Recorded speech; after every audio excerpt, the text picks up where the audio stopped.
ओम नमो भगवते वासुदेवाय। ओम बृहस्पति देवाय नमः। स्वागत है आपका हमारे चैनल पर। आज की इस वीडियो में आप सुनेंगे बृहस्पतिवार व्रत की कथा। हमारे चैनल पर सभी प्रकार की व्रत कथाएं सुनाई जाती हैं, तो सभी व्रत कथाएं सुनने के लिए और हमसे जुड़े रहने के लिए आपको हमारे चैनल को सब्सक्राइब करके बेल आइकन पर प्रेस करना है और आज की कथा अच्छी लगे तो लाइक करना है और शेयर करना है। तो कथा शुरू करने से पहले आइए बृहस्पतिवार व्रत के विधि विधान जान लेते हैं। बृहस्पतिवार के व्रत में केले का पूजन करना चाहिए। कथा और पूजन के समय मन, कर्म और वचन से शुद्ध होकर मनोकामना पूर्ति के लिए भगवान बृहस्पति देव से प्रार्थना करनी चाहिए। मेरी इच्छाओं को बृहस्पति देव अवश्य पूरी करेंगे, ऐसा मन में विश्वास रखना चाहिए। दिन में एक ही समय भोजन करना चाहिए। भोजन पीले चने की दाल आदि का करना चाहिए। नमक नहीं खाना है। पीले वस्त्र पहने, पीले फलों का प्रयोग करें। पीले चंदन से पूजन करें भगवान का। पीले फल, पीले फूल अर्पित करें। पूजन के बाद प्रेम पूर्वक गुरु महाराज की कथा सुननी चाहिए। इस व्रत को करने से मन की सभी इच्छाएं पूर्ण होती हैं और बृहस्पति भगवान प्रसन्न होते हैं। धन, विद्या, पुत्र तथा मनोवांछित फल की प्राप्ति होती है। परिवार में सुख तथा शांति रहती है, इसलिए यह व्रत सर्वश्रेष्ठ और अति फलदायक है। और अब सुनते हैं बृहस्पतिवार व्रत की कथा। प्राचीन समय की बात है कि भारत में एक राजा राज्य करता था। वह बड़ा प्रतापी और दानी था। वह नित्य प्रति मंदिर में भगवत दर्शन करने जाता था। वह ब्राह्मण और गुरु की सेवा भी किया करता था। उसके द्वार से कोई भी याचक निराश होकर नहीं लौटता था। वह प्रत्येक गुरुवार को व्रत रखता एवं पूजन करता था। हर दिन गरीबों की सहायता करता था। परंतु ये सब बातें उसकी रानी को अच्छी नहीं लगती थी। वह न किसी को एक भी पैसा दान में देती थी और न कोई व्रत करती थी। राजा को भी वो ऐसा करने से मना किया करती थी। एक समय की बात है कि राजा शिकार खेलने वन को चले गए। घर पर रानी और दासी थी। उस समय गुरु बृहस्पति साधु का रूप धारण करके राजा के दरवाजे पर भिक्षा मांगने आए। साधु ने रानी से भिक्षा मांगी तो वह कहने लगी, हे साधु महाराज, मैं इस दान पुण्य से तंग आ गई हूँ। इस कार्य के लिए तो मेरे पति देवी बहुत हैं। अब आप ऐसी कृपा करें कि मेरा सारा धन नष्ट हो जाए और मैं आराम से रह सकूं। साधु रूपी बृहस्पति देव ने कहा, हे देवी, तुम तो बड़ी विचित्र हो। संतान और धन से कोई दुखी नहीं होता, इसको सभी चाहते हैं। पापी भी पुत्र और धन की इच्छा करता है। अगर तुम्हारे पास धन अधिक है तो भूखे मनुष्यों को भोजन कराओ, प्याऊ लगवाओ, ब्राह्मणों को दान दो, धर्मशालाएं बनवाओ, कुआं, तालाब, बावड़ी, बाग, बगीचों आदि का निर्माण करवाओ तथा निर्धनों की कुमारी कन्याओं का विवाह करवाओ। इसके साथ ही यज्ञ आदि करो। इस प्रकार के कर्मों से आपके कुल का और आपका नाम परलोक में सार्थक होगा एवं स्वर्ग की प्राप्ति होगी। परंतु रानी साधु की इन बातों से खुश नहीं हुई। उसने कहा, हे साधु महाराज, मुझे ऐसे धन की आवश्यकता नहीं जिसको मैं अन्य लोगों को दान दूं और जिसको रखने और संभालने में ही मेरा सारा समय नष्ट हो जाए। साधु ने कहा, हे देवी, यदि तुम्हारी ऐसी इच्छा है तो जैसा मैं तुम्हें बताता हूँ तुम वैसा ही करना। बृहस्पतिवार के दिन घर को गोबर से लीपना, अपने केशों को पीली मिट्टी से धोना, केशों को धोते समय स्नान करना, राजा से कहना वह हजामत करवाए, भोजन में मांस मदिरा खाना, कपड़ा धोबी के यहाँ धुलने डालना। इस प्रकार 7 बृहस्पतिवार करने से तुम्हारा सारा धन नष्ट हो जाएगा। यह कहकर साधु महाराज रूपी बृहस्पति देव अंतर्ध्यान हो गए। रानी ने साधु के कहे अनुसार 7 बृहस्पतिवार वैसा ही करने का विचार किया।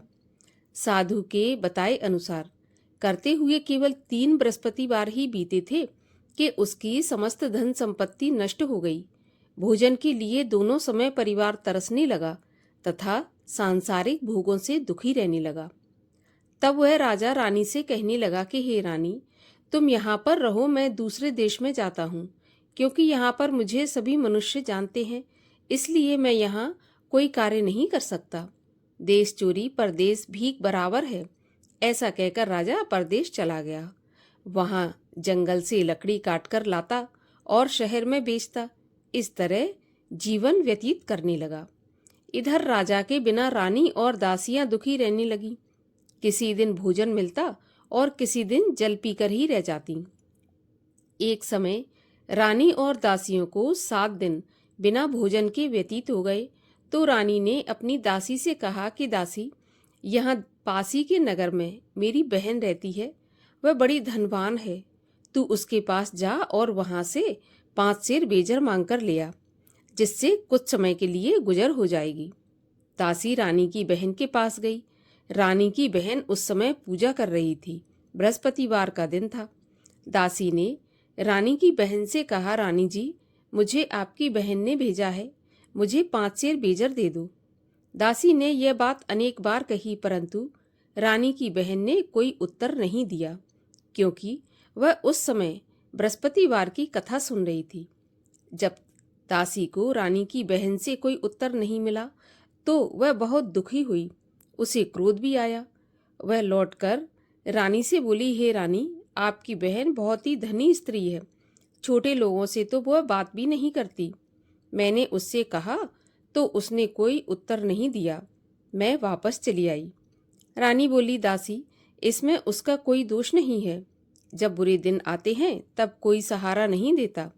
अच्छे बुरे का पता तो विपत्ति में ही लगता है। जो ईश्वर की इच्छा होगी वही होगा। ये सब तो हमारे भाग्य का दोष है। उधर रानी की बहन ने सोचा कि मेरी बहन की दासी आई थी, परंतु मैं उससे नहीं बोली, इससे वह बहुत दुखी हुई होगी। कथा सुन और विष्णु भगवान का पूजन समाप्त कर अपनी बहन के घर आई और कहने लगी, बहन, मैं बृहस्पतिवार का व्रत कर रही थी, तुम्हारी दासी गई, परंतु जब तक कथा होती है तब तक ना उठते हैं और ना बोलते हैं, इसलिए मैं नहीं बोली। कहो दासी, क्यों गई थी? तो रानी बोली, बहन, हमारे घर पर अनाज नहीं था। वैसे तुमसे कोई बात छुपी नहीं है, इसी कारण से मैंने दासी को तुम्हारे पास 5 सेर बेजल लेने के लिए भेजा था। रानी की बहन बोली, बहन देखो, बृहस्पति भगवान सबकी मनोकामना पूरी करते हैं। देखो, शायद तुम्हारे घर में अनाज रखा हो। यह सुनकर दासी घर के अंदर गई तो वहां उसे एक घड़ा बेजर का भरा मिल गया। उसे बड़ी हैरानी हुई, क्योंकि उसने एक एक बर्तन पहले ही देख लिया था। उसने बाहर आकर रानी को बताया। दासी अपनी रानी से कहने लगी कि रानी जी, देखो, वैसे जब हमको अन्न नहीं मिलता तो हम रोज ही व्रत करते हैं। अगर इनसे व्रत की विधि और कथा पूछ ली जाए तो उसे हम भी किया करेंगे। दासी के कहने पर रानी ने अपनी बहन से बृहस्पतिवार व्रत के बारे में पूछा। उसकी बहन ने बताया, बृहस्पतिवार के व्रत में चने की दाल और मुनक्का से विष्णु भगवान का केले की जड़ में पूजन करें तथा दीपक जलाएं, पीला भोजन करें और कथा सुनें। इस प्रकार करने से गुरु भगवान प्रसन्न होते हैं, अन्न पुत्र धन देते हैं और मनोकामना पूरी करते हैं। व्रत और पूजन की विधि बताकर रानी की बहन अपने घर लौट गई। दासी और रानी दोनों ने निश्चय किया कि बृहस्पति भगवान का पूजन अवश्य करेंगी। 7 रोज के बाद जब बृहस्पतिवार आया तो उन्होंने व्रत रखा। घुड़साल में जाकर चना और गुड़ बीन लाई तथा उसकी दाल से केले की जड़ तथा विष्णु भगवान का पूजन किया। अब भोजन पीला कहाँ से आए? दोनों बड़ी दुखी हुई, परंतु उन्होंने व्रत किया था, इस कारण बृहस्पति भगवान प्रसन्न थे। एक साधारण व्यक्ति के रूप में वे 2 थालों में सुंदर पीला भोजन लेकर आए और दासी को देकर बोले, हे दासी, यह भोजन तुम्हारे और रानी के लिए है, तुम दोनों करना। दासी भोजन पाकर बड़ी प्रसन्न हुई और रानी से बोली, रानी जी, भोजन कर लो। रानी को भोजन आने के बारे में कुछ पता नहीं था, इसलिए वह दासी से बोली, जा तू ही भोजन कर, क्योंकि तू हमारी व्यर्थ में हंसी उड़ाती है। दासी बोली, एक व्यक्ति भोजन दे गया है, तो रानी कहने लगी, वह भोजन तेरे लिए ही दे गया है, तू ही भोजन कर। दासी ने कहा, वह व्यक्ति हम दोनों के लिए 2 थालों में भोजन देकर गया है, इसलिए मैं और आप दोनों ही एक साथ भोजन करेंगे। दोनों ने गुरु भगवान को नमस्कार करके भोजन प्रारंभ किया। उसके बाद से वे प्रत्येक बृहस्पतिवार को गुरु भगवान का व्रत और पूजन करने लगीं। बृहस्पति भगवान की कृपा से उनके पास धन हो गया, परंतु रानी फिर पहले की तरह आलस करने लगी। तब दासी बोली, देखो रानी, तुम पहले भी इस प्रकार आलस करती थी। तुम्हें धन के रखने में कष्ट होता था, इस कारण सभी धन नष्ट हो गया। अब गुरु भगवान की कृपा से धन मिला है तो फिर तुम्हें आलस होता है। बड़ी मुसीबतों के बाद हमने यह धन पाया है, इसलिए हमें दान पुण्य करना चाहिए। भूखे मनुष्यों को भोजन कराओ, प्याग लगवाओ, ब्राह्मणों को दान दो, कुआं, तालाब, बावड़ी आदि का निर्माण करवाओ, मंदिर, पाठशाला बनवाकर दान दो, कुंवारी कन्याओं का विवाह करवाओ। धन को शुभ कार्यों में खर्च करो, जिससे तुम्हारे कुल का यश बढ़े तथा स्वर्ग प्राप्त हो और पितृ प्रसन्न हो। दासी की बात मानकर रानी ने इसी प्रकार के कर्म करने प्रारंभ किए। उसका काफी यश फैलने लगा। एक दिन रानी और दासी आपस में विचार करने लगीं कि न जाने राजा किस दशा में होंगे, उनकी कोई खोज खबर नहीं है। गुरु भगवान से उन्होंने प्रार्थना की और भगवान ने रात्रि में राजा को सपने में कहा कि हे राजा, उठ, तेरी रानी तुझको याद करती है, अब अपने देश को लौट जा। राजा प्रातःकाल उठा। वह विचार करने लगा कि स्त्री जाति खाने और पहनने की ही साथी होती है, पर भगवान की आज्ञा मानकर वह अपने नगर को चलने के लिए तैयार हुआ। जब राजा परदेश गया तो परदेश में बहुत दुखी रहने लगा। प्रतिदिन जंगल से लकड़ी बीन कर लाता और उसे शहर में बेचकर अपने दुखी जीवन को बड़ी कठिनता से व्यतीत करता था। एक दिन राजा दुखी हो अपनी पुरानी बातों को याद करके रोने लगा। उस जंगल में बृहस्पति देव एक साधु का रूप धारण करके आए और राजा के पास आकर बोले, हे लकड़हारे, तुम इस सुनसान जंगल में किस चिंता में बैठे हो, मुझे बताओ। ये सुनकर राजा के नेत्रों में जल भर आया और साधु की वंदना करके बोला, हे प्रभु, आप सब कुछ जानने वाले हैं। इतना कहकर राजा ने साधु को अपनी संपूर्ण कहानी सुना दी। महात्मा तो दयालु होते हैं। वे राजा से बोले, हे राजा, तुम्हारी पत्नी ने बृहस्पति देव के प्रति अपराध किया था, जिसके कारण तुम्हारी ऐसी दशा हुई है। अब तुम किसी प्रकार की चिंता मत करो, भगवान तुम्हें पहले से अधिक धन देंगे। देखो, तुम्हारी पत्नी ने बृहस्पतिवार का व्रत प्रारंभ कर दिया है। अब तुम भी बृहस्पतिवार का व्रत करके चने की दाल व गुड़ जल के लोटे में डालकर केले का पूजन करो, फिर कथा कहो या सुनो, भगवान तुम्हारी सब कामनाओं को पूरा करेंगे। साधु को प्रसन्न देखकर राजा बोला, हे प्रभु, मुझे लकड़ी बेचकर इतना पैसा नहीं बचता जिससे भोजन करने के बाद मैं कुछ बचा सकूं। मैंने रात्रि में अपनी रानी को व्याकुल देखा है। मेरे पास कोई साधन नहीं जिससे उसका समाचार जान सकूं। फिर मैं बृहस्पति देव के व्रत में क्या कहानी कहूं, यह भी मुझको मालूम नहीं है। साधु ने कहा, हे राजा, तुम किसी बात की चिंता मत करो। बृहस्पतिवार के दिन रोज की तरह लकड़ियां लेकर शहर जाओ। तुम्हें रोज से दुगना धन प्राप्त होगा, जिससे तुम भली भांति भोजन कर लोगे और बृहस्पति देव की पूजा का सामान भी आ जाएगा। और बृहस्पतिवार की कहानी इस प्रकार से है। प्राचीन काल में एक बहुत ही निर्धन ब्राह्मण था। उसकी कोई संतान नहीं थी। वह नित्य पूजा पाठ करता, परंतु उसकी स्त्री बहुत मलिनता के साथ रहती थी। वह न स्नान करती, न किसी देवता का पूजन करती। प्रातःकाल उठते ही सर्वप्रथम भोजन करती, बाद में कोई और काम करती थी। ब्राह्मण देवता बहुत दुखी रहते थे, परंतु पत्नी को बहुत समझाने के बाद भी पत्नी की समझ में कुछ नहीं आता था। भगवान की कृपा से ब्राह्मण की स्त्री की कन्या उत्पन्न हुई। वह कन्या अपने पिता के घर में बड़ी होने लगी। वह बालिका प्रातः स्नान करके भगवान विष्णु का जप करती, बृहस्पतिवार का व्रत भी करने लगी। पूजा पाठ समाप्त करके स्कूल जाती तो अपनी मुट्ठी में जौ भर के ले जाती और पाठशाला के मार्ग में डालती जाती। वही जौ स्वर्ण के हो जाते तो लौटते समय उनको बीनकर घर ले आती। एक दिन वह बालिका सूप में उन सोने के जौ को फटक कर साफ कर रही थी। तभी उसकी माँ ने देख लिया और कहा, हे बेटी, सोने के जौ को फटकने के लिए सोने का सूप होना चाहिए।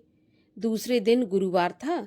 इस कन्या ने व्रत रखा और बृहस्पति देव से प्रार्थना करके कहा, हे प्रभु, यदि मैंने सच्चे मन से आपकी पूजा की हो तो मुझे सोने का सूप दे दो।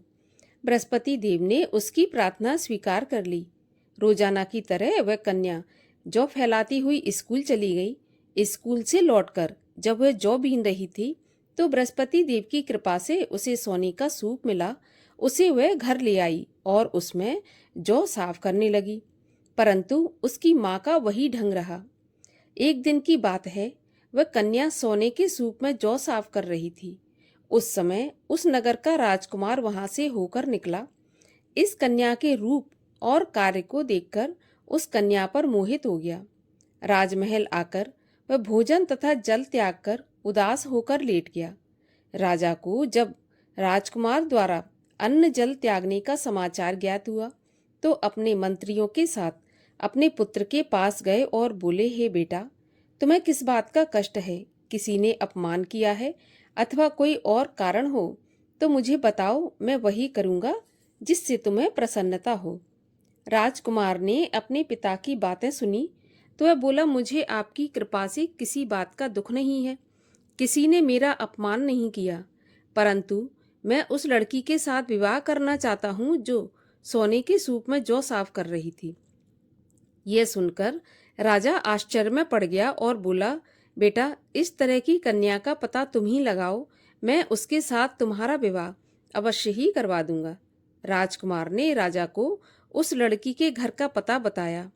तब मंत्री उस लड़की के घर गया और राजा का आदेश ब्राह्मण को सुनाया। कुछ ही दिन के बाद ब्राह्मण की कन्या का विवाह राजकुमार के साथ संपन्न हो गया। कन्या के घर से जाते ही उस ब्राह्मण देवता के घर में पहले की भांति गरीबी का निवास हो गया। अब भोजन के लिए भी अन्न बड़ी मुश्किल से मिलता था। एक दिन दुखी होकर ब्राह्मण देवता अपनी पुत्री से मिलने गए। बेटी ने पिता की दुखी अवस्था को देखा और अपनी माँ का समाचार पूछा तो ब्राह्मण ने सभी हाल कह दिया। कन्या ने बहुत सा धन देकर अपने पिता को विदा कर दिया। इस तरह ब्राह्मण का कुछ समय सुखपूर्वक व्यतीत हो गया, लेकिन कुछ दिन बाद फिर वही हाल हो गया। ब्राह्मण फिर अपनी कन्या के यहाँ गया और सभी हाल कहा तो पुत्री बोली, पिताजी, आप माताजी को यहाँ लिवा लाओ, मैं उन्हें विधि बता दूंगी जिससे गरीबी दूर हो जाए। ब्राह्मण देवता अपनी स्त्री को साथ लेकर राजमहल अपनी पुत्री के पास पहुंचे तो पुत्री अपनी माँ को समझाने लगी कि माँ, तुम प्रातःकाल उठकर प्रथम स्नान आदि करके भगवान विष्णु का पूजन करो तो सब दरिद्रता दूर हो जाएगी। परंतु उसकी माँ ने उसकी एक भी बात नहीं मानी। वह प्रातःकाल उठकर अपनी पुत्री का बचा जूठन खा लेती थी। एक दिन उसकी पुत्री को बहुत गुस्सा आया। उसने एक रात को कोठरी से सारा सामान निकाल दिया और उसमें बंद कर दिया। प्रातःकाल उसमें से उसे निकाला तथा स्नान आदि करवा के पूजा पाठ करवाया तो उसकी माँ की बुद्धि ठीक हो गई। इसके बाद वह नियम से पूजा पाठ करती और प्रत्येक बृहस्पतिवार को व्रत रखने लगी। इस व्रत के प्रभाव से उसकी माँ भी बहुत धनवान तथा पुत्रवती हो गई और बृहस्पति देवता के प्रभाव से स्वर्ग को गई। वह ब्राह्मण भी सुखपूर्वक इस लोक का सुख भोग कर स्वर्ग को प्राप्त हुआ। इस तरह कहानी कहकर साधु देवता वहां से अंतर्ध्यान हो गए। धीरे धीरे समय व्यतीत होने पर फिर बृहस्पतिवार का दिन आया। राजा जंगल से लकड़ी काटकर किसी शहर में बेचने गया तो उसे उस दिन और दिनों से अधिक धन मिला। राजा ने चना गुड़ आदि लाकर बृहस्पतिवार का व्रत किया। उस दिन से उसके सभी क्लेश दूर हुए, परंतु जब अगला गुरुवार आया तो वह व्रत करना भूल गया। इस कारण बृहस्पति भगवान नाराज हो गए। उस दिन उस नगर के राजा ने विशाल यज्ञ का आयोजन किया तथा अपने समस्त राज्य में घोषणा करवा दी कि कोई भी मनुष्य अपने घर में भोजन नहीं बनाए, आग भी न जलाए, समस्त जनता मेरे यहाँ भोजन करने आए।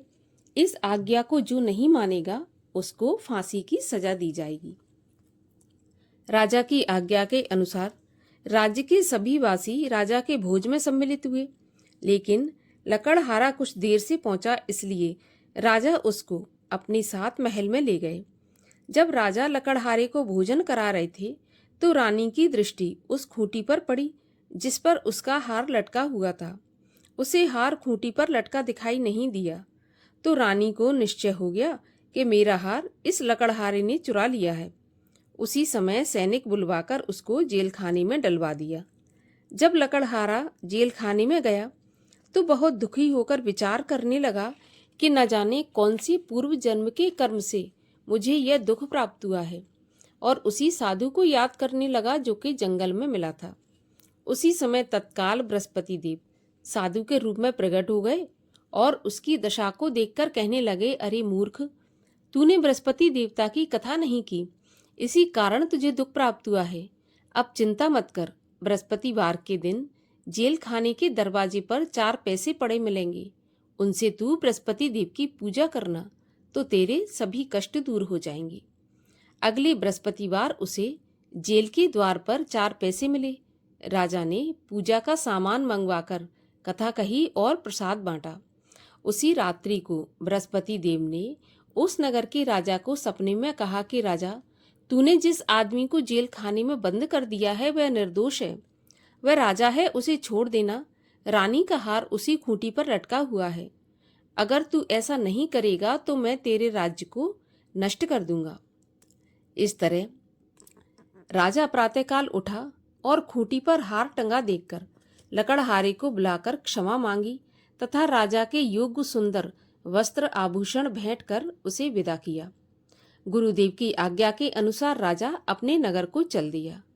राजा जब नगर के निकट पहुंचा तो उसे बड़ा ही आश्चर्य हुआ। नगर में पहले से अधिक बाग, तालाब, कुएं तथा बहुत सी धर्मशालाएं, मंदिर आदि बने हुए थे। राजा ने पूछा, ये किसका बाग और धर्मशाला है? तब नगर के सब लोग कहने लगे, यह सब रानी और दासी के द्वारा बनवाए गए हैं। तो राजा को आश्चर्य हुआ और गुस्सा भी आया। जब रानी ने खबर सुनी कि राजा आ रहे हैं तो उसने अपनी दासी से कहा कि दासी, देख, राजा हमको कितनी बुरी हालत में छोड़ गए थे। हमारी ऐसी हालत देखकर वह लौट न जाए, इसलिए तू दरवाजे पर जाकर खड़ी हो जा। रानी की आज्ञा पाकर दासी दरवाजे पर खड़ी हो गई। जब राजा आए तो उन्हें अपने साथ महल में लिवा लाई। तब राजा ने क्रोध करके अपनी तलवार निकाली और पूछने लगा, बताओ, यह धन तुम्हें कैसे प्राप्त हुआ है? तब रानी ने बताया, हमें यह सब धन बृहस्पति देव के व्रत के प्रभाव से प्राप्त हुआ है।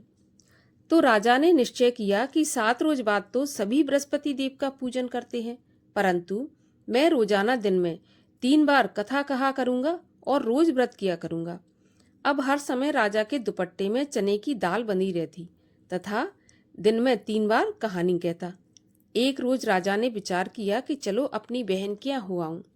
इस तरह निश्चय कर राजा घोड़े पर सवार हो अपनी बहन के यहाँ चल दिया। मार्ग में उसने देखा कि कुछ आदमी एक मुर्दे को लिए जा रहे हैं। उन्हें रोककर राजा कहने लगा, अरे भाइयों, मेरी बृहस्पति देव की कथा सुन लो। वे बोले, लो, हमारा तो आदमी मर गया, इसको अपनी कथा की पड़ी है। परंतु कुछ आदमी बोले, अच्छा कहो, हम तुम्हारी कथा भी सुनेंगे। राजा ने दाल निकाली और कथा कहनी शुरू कर दी। जब कथा आधी हुई थी तो मुर्दा हिलने लगा और जब कथा समाप्त हुई तो राम राम करके वह मुर्दा उठकर खड़ा हो गया। राजा आगे बढ़ा। उसे चलते चलते शाम हो गई। आगे मार्ग में उसे एक किसान खेत में हल चलाता मिला। राजा उससे बोला, अरे भैया, तुम मेरी बृहस्पतिवार की कथा सुन लो। किसान बोला, जब तक मैं तेरी कथा सुनूंगा तब तक 4 हरैया जोत लूंगा। जा अपनी कथा किसी और को सुनाना। राजा आगे चलने लगा। राजा के हटते ही बैल पछाड़ खाकर गिर गए और किसान के पेट में बहुत जोर से दर्द होने लगा। उसी समय किसान की पत्नी रोटी लेकर आई। उसने जब यह देखा तो अपने पुत्र से सारा हाल पूछा और बेटे ने सभी हाल बता दिया। तो बुढ़िया दौड़ी दौड़ी उस घुड़सवार के पास गई और उससे बोली, मैं तेरी कथा सुनूंगी, तू अपनी कथा मेरे खेत पे चलकर ही कहना। राजा ने लौटकर बुढ़िया के खेत पे जाकर कथा कही, जिसके सुनते ही बैल खड़े हो गए तथा किसान के पेट का दर्द भी बंद हो गया। राजा अपनी बहन के घर पहुंच गया। बहन ने भाई की खूब मेहमानी की। दूसरे दिन राजा प्रातःकाल जगा तो एक देखता है कि सब लोग भोजन कर रहे हैं। राजा ने अपनी बहन से पूछा, ऐसा कोई मनुष्य है जिसने भोजन नहीं किया हो, जो मेरी बृहस्पतिवार की कथा सुन ले? तो बहन बोली, भैया, यह देश ऐसा ही है। पहले लोग यहाँ के भोजन करते हैं, बाद में अन्य काम करते हैं। अगर कोई पड़ोस में हो तो मैं देख आती हूँ। ऐसा कहकर बहन देखने चली गई, परंतु उसे कोई ऐसा व्यक्ति नहीं मिला जिसने भोजन नहीं किया हो। अतः वह एक कुम्हार के घर गई जिसका लड़का बीमार था। उसे मालूम हुआ कि उनके यहाँ 3 रोज से किसी ने खाना नहीं खाया। तो रानी ने अपने भाई की कथा सुनने के लिए कुम्हार से कहा, तो वह तैयार हो गया। राजा ने जाकर बृहस्पतिवार की कथा कही, जिसको सुनकर उसका लड़का ठीक हो गया। अब तो राजा की प्रशंसा होने लगी। एक दिन राजा ने अपनी बहन से कहा, बहन, हम अपने घर को जाएंगे, तुम भी तैयार हो जाओ। राजा की बहन ने अपनी सास से कहा। सास ने कहा, हाँ चली जा, परंतु अपने लड़कों को मत ले जाना, क्योंकि तेरे भाई के तो कोई संतान नहीं है। बहन ने अपने भैया से कहा, भैया, मैं तो चलूंगी पर कोई बालक नहीं जाएगा। राजा ने कहा, जब कोई बालक नहीं चलेगा तो तुम क्या करोगी? बड़े दुखी मन से राजा अपने नगर को लौट आया। राजा ने अपनी रानी से कहा, हम निर्वंशी राजा हैं, हमारा मुंह देखने का भी धर्म नहीं है। और वह बिना भोजन आदि किए शैया पर लेट गया। रानी बोली, हे प्रभु, बृहस्पति देव ने हमें सब कुछ दिया है, वे हमें संतान भी अवश्य देंगे। उसी रात को बृहस्पति देव ने राजा को सपने में कहा, हे राजा, उठ, सभी सोच त्याग दे, तेरी रानी गर्भवती है। राजा को यह जानकर बड़ी खुशी हुई। 9वें महीने रानी के गर्भ से एक सुंदर पुत्र पैदा हुआ। तब राजा बोला, हे रानी, स्त्री बिना भोजन के रह सकती है, परंतु बिना कहे नहीं रह सकती। जब मेरी बहन आए तो तुम उससे कुछ कहना मत। तो रानी ने हाँ कर दिया। जब राजा की बहन ने यह शुभ समाचार सुना तो बहुत खुश हुई तथा बधाई लेकर अपने भाई के यहाँ आई। तभी रानी ने कहा, घोड़ा चढ़ाकर नहीं आई, गधा चढ़ी आई। तो राजा की बहन बोली, भाभी, मैं इस प्रकार ना कहती तो तुम्हें औलाद कैसे मिलती? बृहस्पति देव ऐसे ही है, जैसी जिसके मन में कामना है सभी को पूर्ण करते हैं। जो सद्भावना पूर्वक बृहस्पतिवार का व्रत करता है एवं कथा पढ़ता है अथवा सुनता है और दूसरों को सुनाता है, बृहस्पति देव उसकी सभी मनोकामना पूरी करते हैं। भगवान बृहस्पति देव उनकी सदैव रक्षा करते हैं। जो संसार में सद्भावना से गुरुदेव का पूजन एवं व्रत सच्चे हृदय से करते हैं, उनकी सभी मनोकामनाएं पूरी होती हैं।